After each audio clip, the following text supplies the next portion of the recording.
Today I want to talk about perceived value. Perceived value within the black and brown communities. Now, perceived value to me, by definition, is anything that seems to have value that society says has value.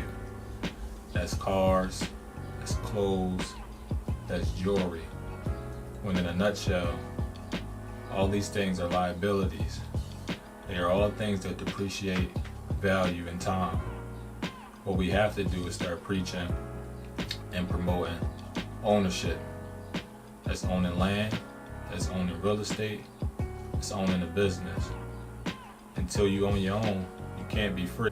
We have to get into the mindset of promoting and preaching ownership, having assets, things that appreciate with time. Once we get to that point, then we can generate our own dollar within our own communities. We can build our own community up. We can hire our own people. We can still hire other people.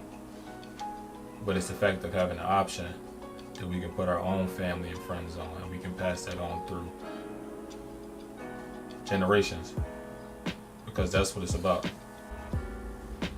Owning our own business, and this goes back to perceived value. It's the fact that you can work for a job, a company. It can be whatever company you might ever want to work for. Let's say you work for Apple, and Apple is paying you great money, great benefits, great money. Can't complain. Your hours is flexible.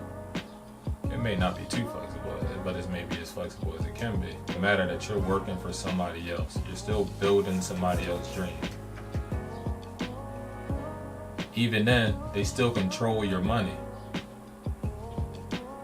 They can fire you on the spot, but they'll ask you to give 2 weeks notice in case you wanted to resign. You ever think about that? We have to get in the mind frame of, again, ownership.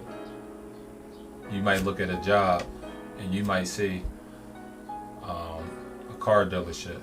You look at that car dealership, wow, they have this and that many cars. Oh, that's Enterprise. I would like to work for Enterprise.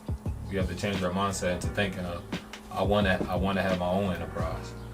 I want to be at the top just as much as anyone else. And if you don't have that mindset, we will always be the foot soldiers in anything, which we already are. So again, this goes back to promoting, preaching, that those things that are perceived to have value, it's not as important as you may think. Once it's passed on to one man, that man passes it to another man. That man may pass it to his daughter. She may pass it to her son. And that's how we change the generational mindset.